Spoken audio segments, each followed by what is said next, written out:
sepse mendoj që procesi i integrimit vendit, për ata që njohin dhe ju jeni njerëzit që e njihni dhe për këtë unë nuk e fshe respektin tim dhe vlerësimin tim për ju, në thelb nuk ka procesin formal të kalimit e një ligje apo tjetri, por konsensusin politik dhe publik në vend.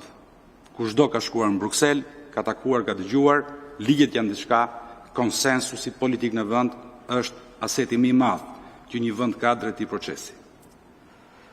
Dhe majoranca juaj në këtë rast po dal nga zonja ministre, majoranca juaj e ka patur këtë luks të jashtëzakonshëm dhe këtë kartë të jashtëzakonshme për ta luajtur në Bruksel, të cilën ne ju e kemi dhënë, opozita. Kolegët tu janë dëshmitarë që në 10 e 100 raste përfaqësues të opozitës kanë kërkuar më shumë dhe më nxitur dhe më me tension integrimin e Shqipërisë në BE se sa ndonjëherë të zyrtarët e qeverisë, sepse e besojmë këtë proces. Prandaj mendoj që edhe këtu nuk jam dakord me kolegen e miken Kodeli, mbase nuk është inteligjente të provokohen marrëdhënie të supremacisë së njërës palë kashit tjetrës. Ju jeni përfaqësues institucional dhe sigurisht është detyra juaj të përfaqësoni në Bruksel. Por në rast se fillojmë që procesin e drejtojmë ne, se ne na votuan shqiptarët, shikoni, dhe partia ime e bënde këtë retorikë në 96-ën, sidomos mas majt. Historinë e pam gjithsesi përfundoi. Kështu që mendoj më shumë se kur do, këtij momenti i duhet konsensusi politik, sepse ju e dini pa konsensus politik, dyert e Brukselit nuk do të hapen siç po hapen. Dhe në këtë pikpamje e prisja nga gjithë ju kolegë, nuk e di nëse e keni bërë informalisht, por qoftë dhe publikisht, nuk po flas për zgjedhjet e çfarë na pan syt në zgjedhjet, që nga trenat bullgar, rumun apo kolumbian. Por për një retorikë të cilën unë nuk dëgjova asnjë nga kolegët e mi këtu ta përmendi. Mua më ka bezdisur dhe po e them edhe tjetër, nuk kam si kompleks ta them, as forcën politike nuk e ekspozoj fort këtë shqetësim. Si mund të pohosh, të ngresh fushatën elektorale, siç majoranca ju e bëri, me një mashtrim publik?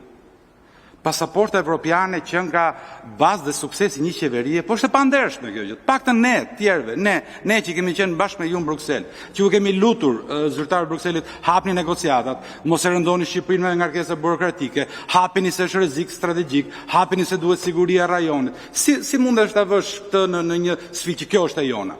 Sigurisht ju keni përgjegjësinë, ne kemi njohur aftësinë edhe përgjegjësinë. Por është e pandershme të paraqesesh këtë proces si një proces tuaj, të qeverisë. Projekte Edi Ramës. Nuk do të ishte ky sukses i Edi Ramës pa votat e konsensusit opozitës. Dhe ju e dini këtë gjë. Dhe në rast se do të shkohet në këto marrëdhënie konfliktuale, sikur opozita jon një ditë, nuk e di ç'do bëjnë shtator, po sikur t'i vi një damar tjetër, do ta shikoni që negociatat nuk ecin aq në vaj. Në rast se opozita e vendit fillon e ngre shtizat përpjet. Prandaj po thoj që në këtë pikpamje, qoftë dhe retorika që drejtojmë ne, se ne na votuan shqiptarët, ju e dini se i votuan, dhe ne e dim se ç'a ndodhi. Ca për fajet tona e ca për ustallokun tuaj, bravo ju qoftë, s'po e kundërshtojmë këtë gjë. Por ky procesi integrimit nuk mundet, dhe të paktën ju, zotëri ministër, ma besoni, për them jashtë çdo lloj përpjekje për të bërë politike. Duhet ta mbroni konsensualitetin e këtij procesi. Sepse ju si unë e dini që pak të konsensualitet, jo 86 vota në sallë, por 106 vota në sallë, në Bruksel dyert nuk hapen. Dhe pse dyert hapen dhe Shqipëria mbështetet, dhe ju e keni një dhe kryeministri kur shkon e ka një argument më shumë, është se opozitën e vendit e ka 100% mbështetet këtij procesi, që është Chelsea, konsensusi politik. Dhe në këtë pikpamje unë pres paktën më objektivitet dhe më ndershmëri, të paktën kur flitet për procesin e integrimit. Është një proces që e ndajmë, nuk ka rëndësi mandatet në sallë. Në rast se nuk ka konsensus politik, procesi ngec dhe ju e keni konsensusin politik. Këtë vërtet do ja thoni shqiptarëve.